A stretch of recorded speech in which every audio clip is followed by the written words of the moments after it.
নমস্কার বন্ধুরা, ঘরোয়া রেসিপি কিচেনের আপনাদের স্বাগত জানাই। আশা করি আপনারা সকলেই ভালো আছেন। শীতের আমেজে পিঠা খেতে সকলেই ভালোবাসে, আর যদি হয় সুন্দরী আম পিঠে, যেটা সবারই মন কাড়বে, বাচ্চা থেকে বড়। এটা দেখতেও যেমন সুন্দর, খেতেও তেমন সুস্বাদু। তাহলে চলুন বন্ধুরা, দেখে নেওয়া যাক আমি কিভাবে সুন্দরী আম পিঠেটা তৈরি করলাম। সবার প্রথমে গ্যাসে কড়াই বসিয়ে দিয়ে আমি এক বাটি দুধ দিয়ে দিলাম। দুধটা একটু গরম হলে পরে তারপরে আমি ওই বাটির মাপেই এক বাটি নারকেল কোড়া দিয়ে দিলাম, দিয়ে একটু মিশিয়ে নিচ্ছি। এবার একটু মেশানোর পরে আমি ওই বাটির মাপেই হাফ বাটি খেজুরের গুড় দিয়ে দিলাম। খেজুরের গুড় দিয়ে একটু ভালো করে আমি মিশিয়ে নেব। এইদিকে আমি কতগুলো ভাজা বাদামকে মিক্সিতে গুঁড়ো করে নিয়েছি। এবার আমি সামান্য পরিমাণ এলাচ গুঁড়ো দিয়ে দিলাম। এলাচ গুঁড়োটা দিলে পরে এতে খুব সুন্দর একটা ফ্লেভার আসবে। আর সাথে আমি 3 চামচ বাদামের গুঁড়োটা দিয়ে দিলাম। এতে কি হবে, যে নারকেলের আমি পুরটা তৈরি করছি, পুরটা খুব সুন্দর টেস্ট হবে আর খেতেও কিন্তু দারুণ লাগবে। বাদামের গুঁড়োটা দিয়ে একটু আমি ভালোভাবে মিশিয়ে নিয়েছি। এবার মেশাতে মেশাতে দেখুন আমার কিন্তু একটা আঠালো ভাব চলে এসেছে আর কড়াইয়ের গায়ে লেগে লেগে যাচ্ছে। এখন বুঝতে হবে যে আমার পুরটা কিন্তু রেডি হয়ে গেছে। এবার আমি এই পুরটাকে একটা পাত্রে নামিয়ে নিচ্ছি। আবার আমি গ্যাসে একটা কড়াই বসিয়ে দিয়ে একটা বাটির মাপে 2 বাটি দুধ দিয়ে দিলাম। এবার দুধটাকে আমি খুব ভালো করে ফুটতে দেবো। এরপর এর মধ্যে আমি হাফ চামচ লবণ দিয়ে দিলাম আর স্বাদের জন্য, আর 1 চামচ ঘি দিয়ে দিলাম। এবার খুব ভালো করে যখন দুধে উতল আসবে, তখন আমি যে বাটির মাপে দুধ দিয়েছিলাম সেই বাটির মাপেই আমি প্রথমে 1 বাটি চালের গুঁড়ো দিয়ে দিচ্ছি, দিয়ে একটু মিশিয়ে নিয়ে তারপর আরেক বাটি চালের গুঁড়ো দিয়ে দেব। কারণ যে পরিমাণ দুধ দেবো সেই পরিমাণই কিন্তু আমি চালের গুঁড়োটা দেবো। দিয়ে ভালোভাবে একটু মিশিয়ে নিয়ে তারপর আমি এটাকে একদম গ্যাসের ফ্লেমটা লো করে দিয়ে 2 মিনিটের জন্য ঢাকা দিয়ে রাখবো। যখন 2 মিনিট হয়ে যাবে তারপর আবার আমি গ্যাসটা বন্ধ করে দিয়ে 5 মিনিটের জন্য একদম ঢাকা দিয়ে রাখবো। এইভাবে যদি চালের গুঁড়িটাকে তৈরি করা হয় তাহলে কিন্তু যেই ডোটা তৈরি হবে খুব নরম হবে আর শক্ত হবে না, খুব নরম থাকবে। এই মিশ্রণের থেকে কিছুটা মিশ্রণ আমি আলাদা একটা বাটির মধ্যে তুলে রাখছি। এটা আমার পরে কাজে লাগবে, পরে সেটা আমি বলছি। এরপর কড়াইয়ে যে মিশ্রণটা রয়েছে তার মধ্যে আমি একদম অল্প পরিমাণ ইয়েলো ফুড কালার দিয়ে খুব ভালোভাবে মিশিয়ে নেব, যাতে যে মিশ্রণটা আছে একদম সম্পূর্ণভাবে কালার হয়ে যাবে। তারপর আমি মিশ্রণটি একটা পাত্রের মধ্যে নামিয়ে নেব। নামিয়ে নিয়ে যখন একটু হালকা হাতে সইবে সেই অবস্থাতে আমি খুব ভালো করে মেখে একটা ডো তৈরি করে নেব।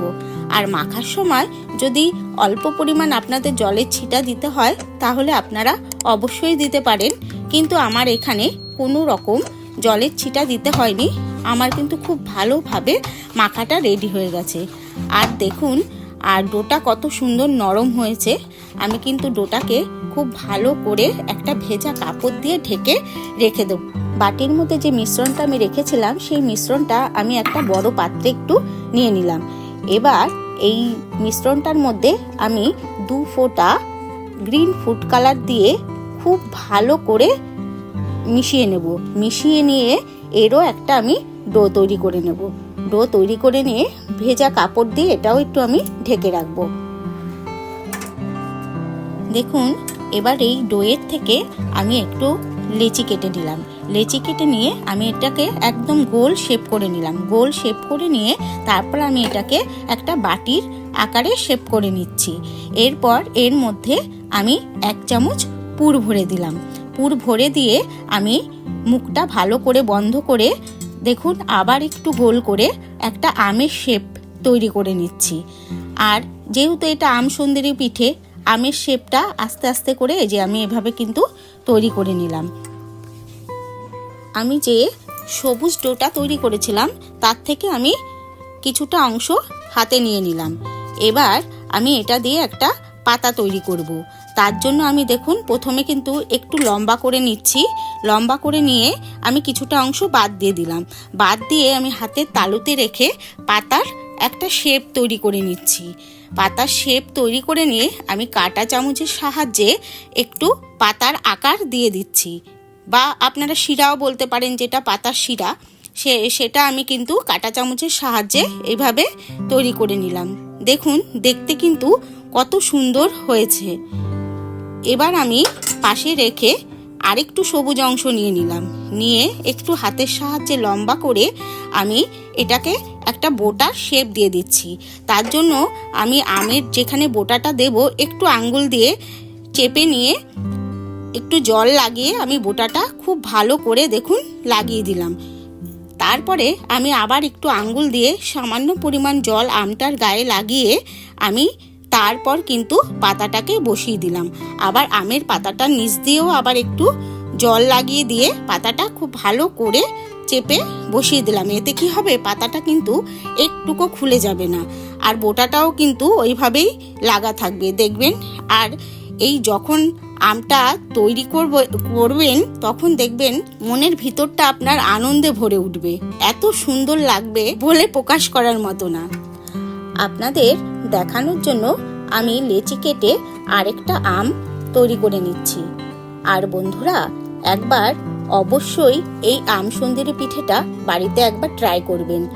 এটা ওই যে বললাম বারবার, বাচ্চা থেকে বড় এত আনন্দ পাবে, দেখেও যেরকম আনন্দ পাবে খেয়েও কিন্তু এটা কিন্তু অবশ্যই আপনারা বাড়িতে তৈরি করে বলবেন যে পিঠাটা কি রকম হয়েছে। আর আমাকে কিন্তু তারপর একটা কমেন্ট করে জানাবেন, ভিডিওতে একটা লাইক দেবেন আর সবার সাথে শেয়ার করবেন। আর নতুন বন্ধুরা আমার চ্যানেলটি সাবস্ক্রাইব করে পাশে থাকা বেল আইকনটি প্রেস করে দেবেন পরবর্তী ভিডিওর নোটিফিকেশন পাওয়ার জন্য। আর আপনার বাড়িতে যদি আত্মীয় স্বজন আসে তখন আপনি এই সুন্দরী আম পিঠেটা তৈরি করে তাদের খাওয়াতে পারেন, দেখবেন তাদের মনটা কিন্তু কাড়বেই।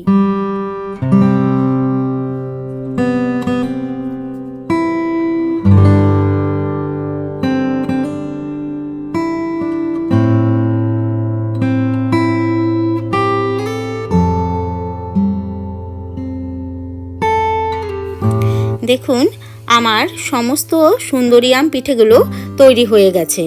এবার আমি গ্যাসে জল বসিয়ে দিয়েছিলাম একটা পাত্রে, জলটা আমার ফুটে গেছে, আর তার উপরে আমি একটা ঝাঁঝরি থালা দিয়ে দিয়েছিলাম। এবার আমি এই থালাটার উপরে একটু সাদা তেল ভালোভাবে ব্রাশ করে দিলাম।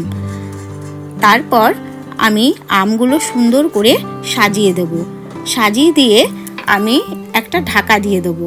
ঢাকা দিয়ে আমি 15 মিনিটের জন্য এটাকে সেদ্ধ হতে দেব। ঢাকাটার উপরে যে ছিদ্রটা রয়েছে সেখানেও কিন্তু আমি একটা কাগজ দিয়ে দিয়েছি, যাতে কোনোভাবে এর ভাপটা না বেরিয়ে যায়।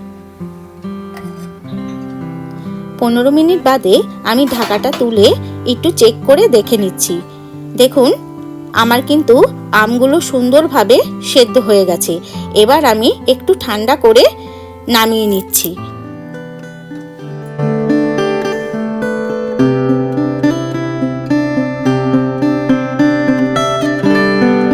দেখুন আমি সমস্ত পিঠেগুলো একটা পাত্রে নামিয়ে নিয়েছি। এবার আমি একটা পিঠে ভেঙে আপনাদের দেখাচ্ছি কত সুন্দর হয়েছে। আর এটা কিন্তু খুব নরম সফট হয়েছে। আপনারা যখন মুখে দেবেন, মুখে দিলেই কিন্তু বুঝতে পারবেন পিঠেটা কত সুন্দর খেতে হয়েছে। আমার সুন্দরী আম পিঠেগুলো পরিবেশনের জন্য রেডি। তাহলে বন্ধুরা আজ এই পর্যন্ত, ফিরে আসবো আবার একটি নতুন রেসিপির ভিডিওর সাথে।